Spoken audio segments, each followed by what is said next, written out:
各位觀眾、聽眾、讀者，聚散有時，今日終於要正式向大家道別啦。自由亞洲電台粵語組嘅旅程。And with that touching tribute, the Cantonese language service of Radio Free Asia announced that it was shutting down as of Tuesday, July 1, due to funding cuts at the U.S. Agency for Global Media. Its staff will now disperse after decades working out of this office on Independence Avenue in Washington, D.C., presumably into fantastic new jobs and careers.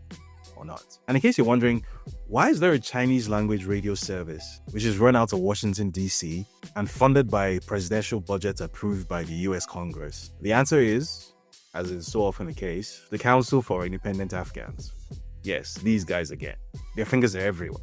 According to declassified CIA documents, Radio Free Asia started off as one of the CIA's foreign propaganda pet projects in 1951, broadcasting anti-communist propaganda into Asia from San Francisco via a signal relay in Manila.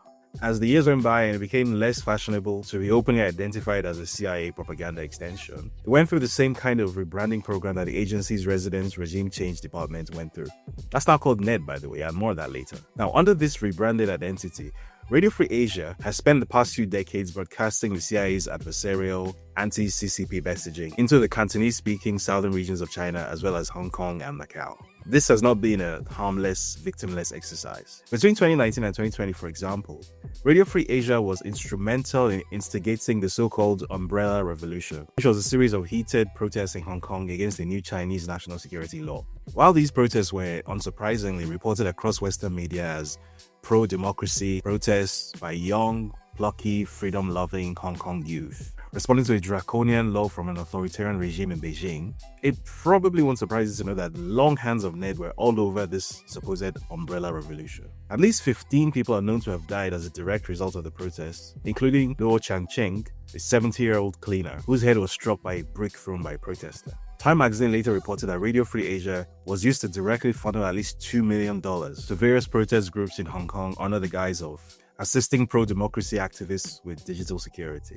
Radio Free Asia was also instrumental in spreading the so-called Uyghur genocide hoax, where it was alleged that the Chinese government detained over 1 million Uyghur Muslims in the country's Xinjiang region and put them in concentration camps where they were supposedly used for slave labor, biochemical experimentation, and forced organ donation. Once again, the long hands of NED were all over this media campaign, which was intended to instigate an internal uprising in Xinjiang, damage China's diplomatic relationships with its Muslim neighbors, and most importantly, slow down or stop the economic integration of the Xinjiang region with Pakistan and South Asia under the China-Pakistan Economic Corridor, which was a key part of the Belt and Road Initiative. Ultimately, however, China beat the system. While Radio Free Asia's Cantonese broadcast spent years telling the people of Hong Kong that they were basically Westerners and thus culturally and economically superior to the rest of China, the Chinese government spent that time executing the largest and most successful infrastructure construction sprint ever recorded in human history. As a result, from being worth nearly 20% of China's GDP in 1997, when its administration was returned from London to Beijing, Hong Kong's share of China's GDP is now just over 2%, as the rest of China has rapidly grown and overtaken the special administrative region. Now, if you want to make it in China, you don't go to Hong Kong, you go to Shenzhen. To coin a saying, NED lies, Radio Free Asia lies, but $18 trillion of Chinese GDP growing at 5% annually doesn't lie. The same strategy was deployed in Xinjiang, where despite Radio Free Asia's attempts to instigate the local population into a messy ethno-religious uprising, China contained what could have become a dangerous problem by doubling down on investing in the economic integration of Xinjiang, making it a key artery of the CPEC corridor and the center of a bustling Asian trade route. The residents of Xinjiang are now far too busy exploring new economic opportunities for them to listen to some dude in Washington telling them that they're oppressed.